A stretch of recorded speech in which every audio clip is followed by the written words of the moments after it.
Welcome to Former Feds and Friends, where former government employees react to sci-fi, fantasy, animated films, and all things nerdy, wonky, and awesome. I'm Madeline Valtero, a former stabilization advisor with the US government. Today, we will be reacting to Dune. Dune is a sci-fi movie based on a book series that explores colonization, resource extraction, and it especially draws heavily from Middle Eastern history and politics. So that's why I'm so pleased to welcome our guest, who's an expert with years of experience drafting analysis to inform policy on the Middle East. This is Scott Wiener, professorial lecturer at George Washington University and a former colleague of mine in a past life. So great to collaborate again. Scott, why don't you tell us a little bit more about yourself? Sure. Well, thanks, Madeline, so much for having me. I've focused on the Middle East, in particular the Arabian Peninsula, and I'm really interested in the role of kinship, gender, and other identities and how those identities shape politics in the Middle East. Awesome. I mean, I can think of no better guest to be taking a look at Dune with. So without further ado, let's kick it off.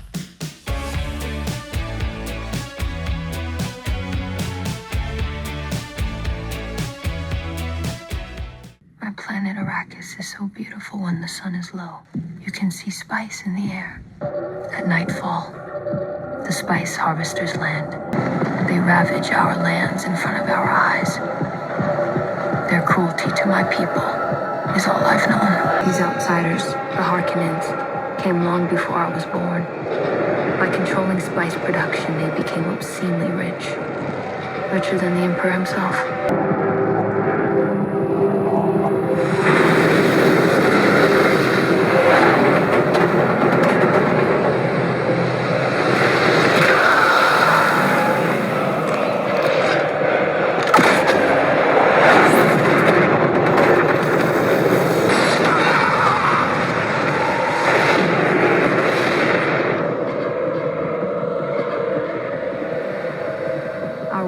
Couldn't free Arrakis from the Harkonnens. But one day, by imperial decree, they were gone. And who will our next oppressors be?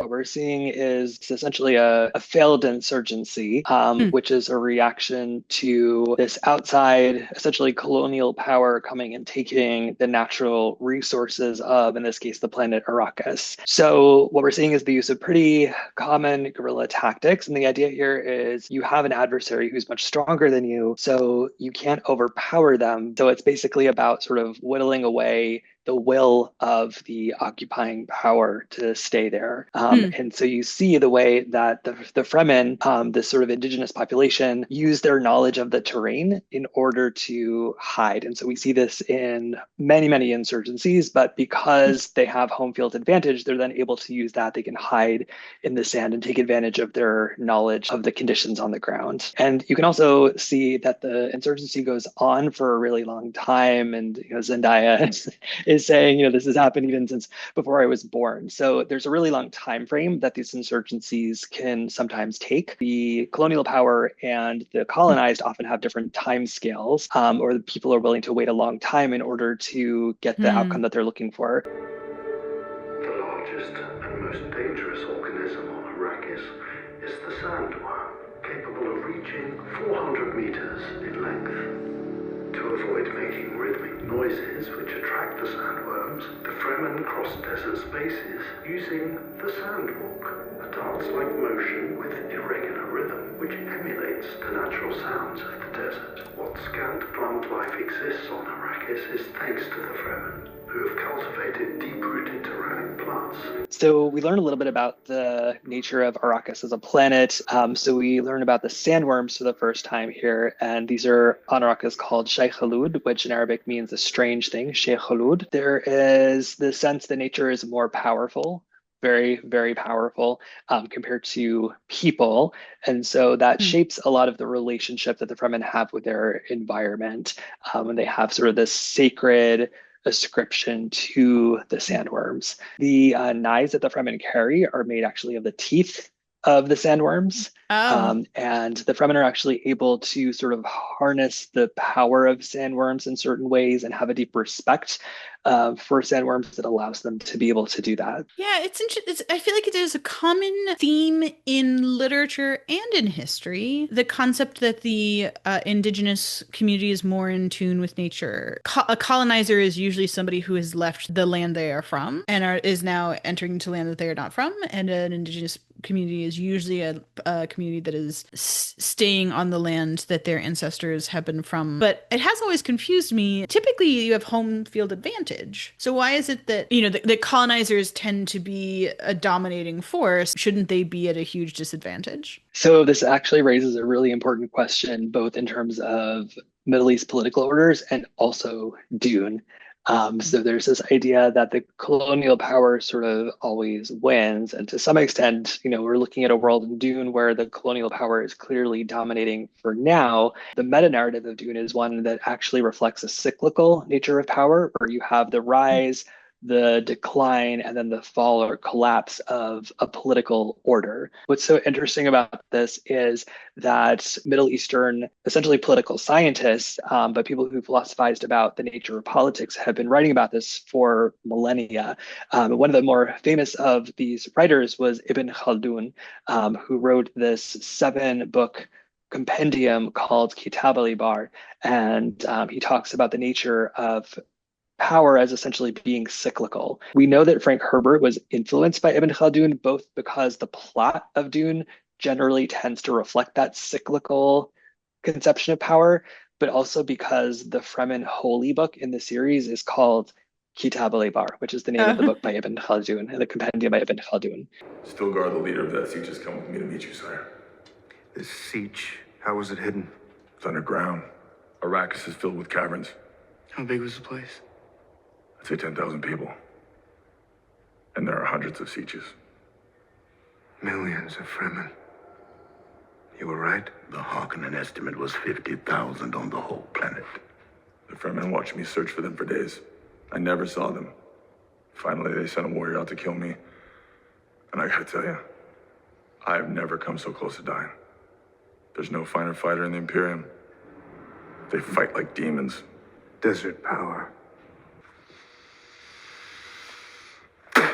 Hold. Thank you, Stilgar, for the gift of your body's moisture. We accept it in the spirit in which it was given.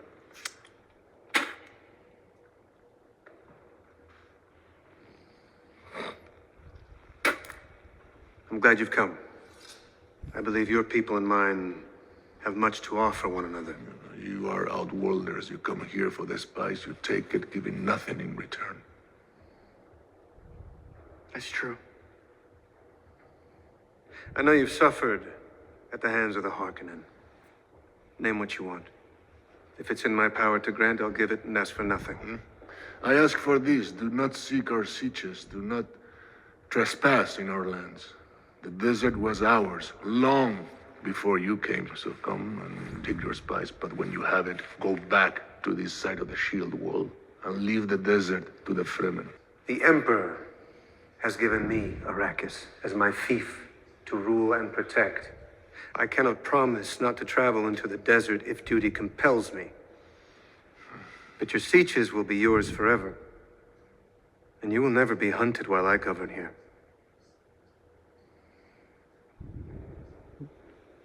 That's very honorable. What we're essentially seeing here, though, is the relationship between the colonial power and a local actor. And the relationship between the colonizer and the colonized is not the same in every case. And here we see almost sort of a protectorate system where Duke Leto Atreides is essentially saying, like, I'm going to be here, I'm going to be taking the spice, but to the extent that's practical, I can kind of leave you all alone. The relationship between the colonizer and the colonized can really affect politics on the ground. And so, yeah, we're kind of seeing that. And there's also some interesting differences in customs. So for example, in the West, if someone offers you food and you say, thanks, that's very generous, but I'm not hungry, that's fine. As long as you're gracious about it, that would probably be okay. in the Middle East to refuse food when it's offered to you is extremely rude and disrespectful. So there's sort of that cultural navigation that we see that Duncan is kind of helping to navigate through. You see a little bit of exoticizing of the Fremen in this scene as well when they talk about desert power. And so there's something important to be said about the way in which some of these colonial actors, but also academics, would kind of go to the region and they come back to the West and describe it in this very sort of otherworldly way. And so then you have scholars like Edward Said who write about Orientalism and the way that this othering is used to justify colonial domination.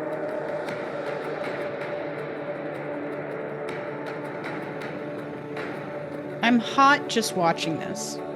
Like, I think I'm going to get sunburned from the fictional content. Get a hat. Dust cloud. I see it. That's one of your harvesters.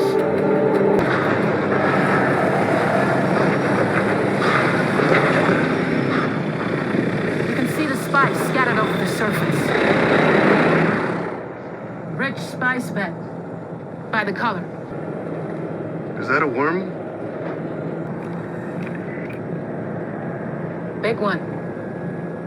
You have good eyes. One, give us an update. Over. Hydraulics are dead. We'll make it. You can do that. Contacted. Try it again. How many men on that crawler?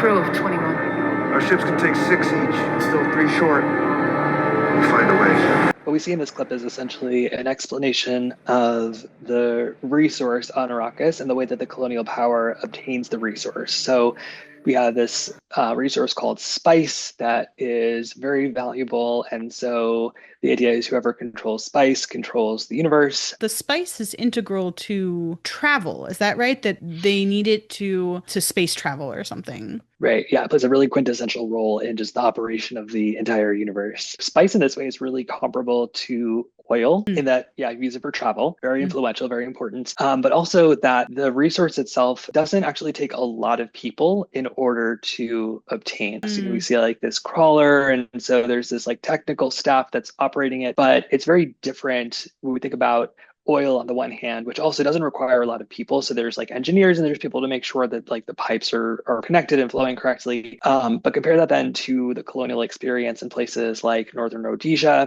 where it was mining minerals copper, or Congo, where it was rubber, where it was very labor intensive and you needed a lot of people in order to physically obtain the resource. And so that impacts the relationship between the colonizer and the colonized. When it's oil, the colonial power is able to be a little bit more hands-off as opposed to some of the really kind of direct exploitation and enslavement that we tended to see in other contexts in the region. I also think that's one of the reasons why Leto Atreides is able to be a bit more benevolent as a ruler, because he isn't dependent on the labor of the Fremen in order to obtain spice. So if it required that kind of physical labor, then we may see a much less sort of hands-off, pragmatic relationship. Now we have to find the Fremen. Are you good?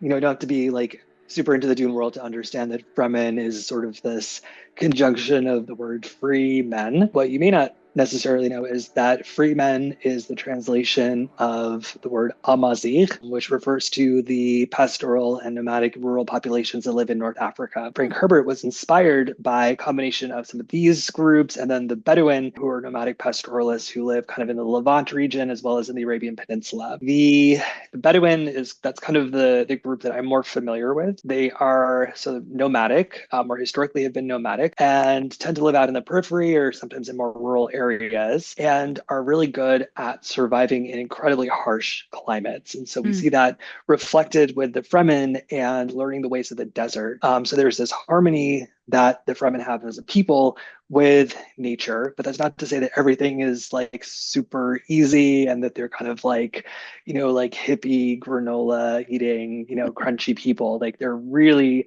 really tough. It's interesting. That's also my area of expertise, again, focused in the Africa region, but is on pastoral communities. Pastoral communities, their lifestyle is well suited to climate variable regions. Harsh climates yield people who are seen as brutal, rightfully so or not. And this brutalness or this perceived hardness, while it helps them survive these harsh conditions, can also then be turned against them in a political sphere as that they are somehow more warlike or more violent. Do not run. You will only waste your body's water. Stilgar. Hey! You know me. I was there when you came to my father's council. Oh, this is the Duke's son. Why are you waiting? We need their water. They're weaklings.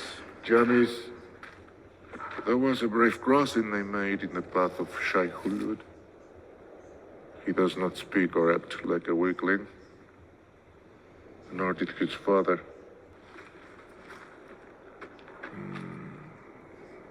The boy is young. He can learn our ways. He may have sanctuary. But the woman isn't trained. And too old to learn.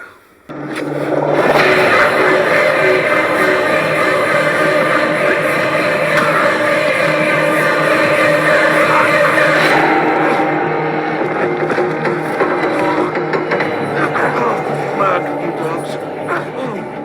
She'll cut my throat.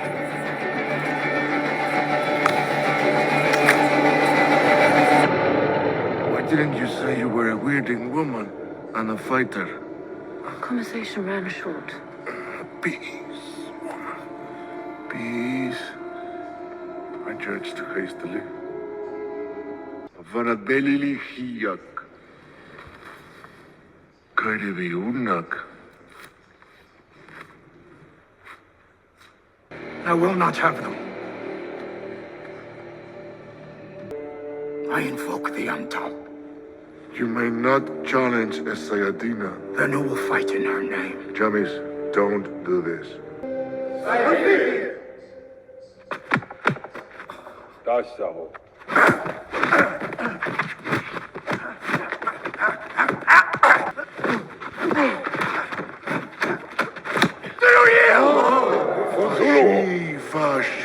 The boy doesn't know our rule. There's no yielding under the Amtal rule. Only death is the test of them. Yeah, so what we see here is essentially an attempt to find out whether or not Paul and his mother are friend or foe. And a lot of identity politics in the Middle East is framed around trying to make this easier. So my book project was essentially about how kinship is one way to do that, because kinship and kinship ties are uniquely strong. And so it helps people to understand who is part of your community and therefore kind of on your side and sort of working collectively for your interest, and who kind of sits outside of that. We see that reflected in this scene where they're trying to figure out, is it worth it for us to keep these people around? Should we just kill them? Can we kind of like bring one of them in and get rid of another?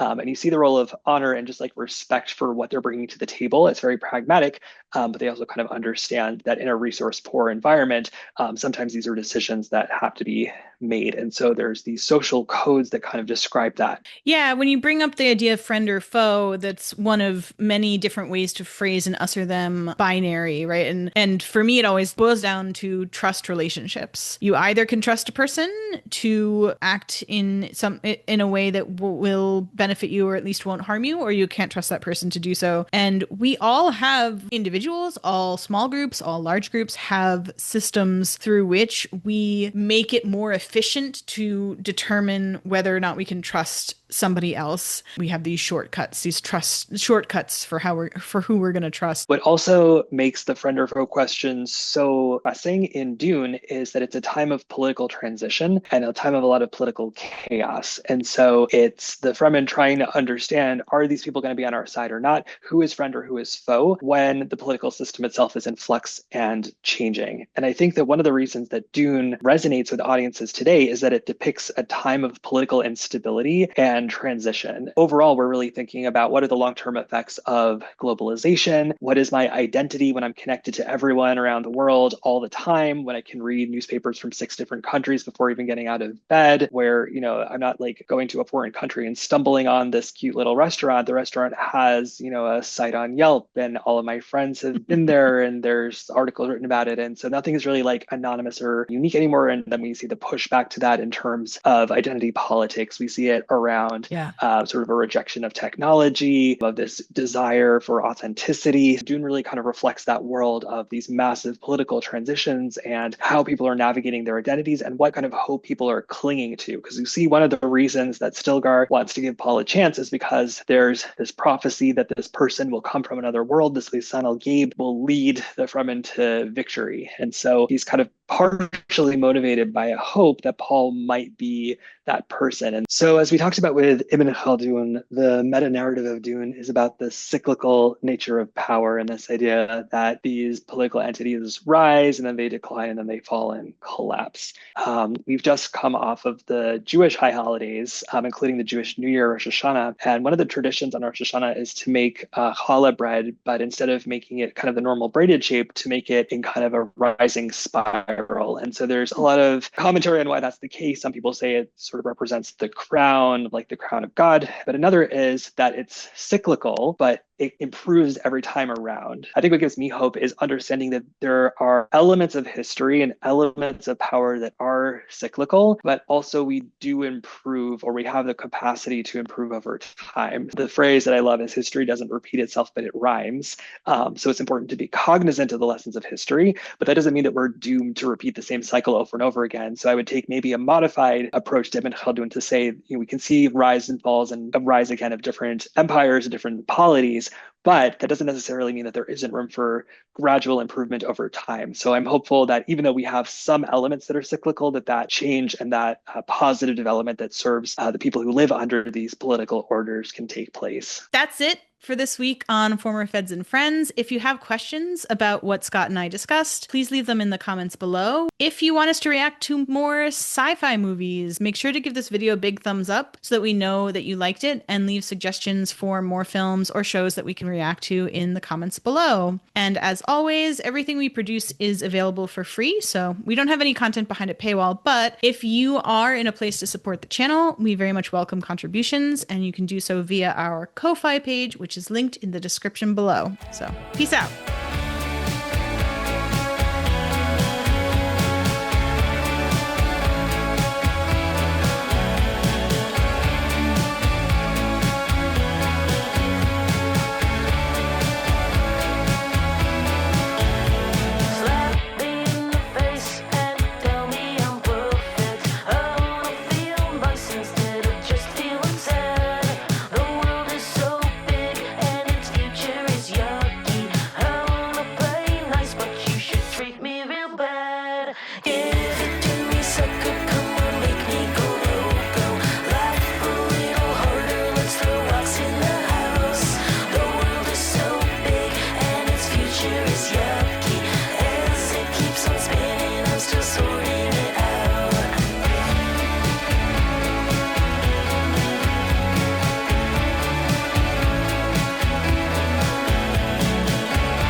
But I've always wondered why, if the sandworms are attracted to rhythmic motion, why there are no bicycles on Dune.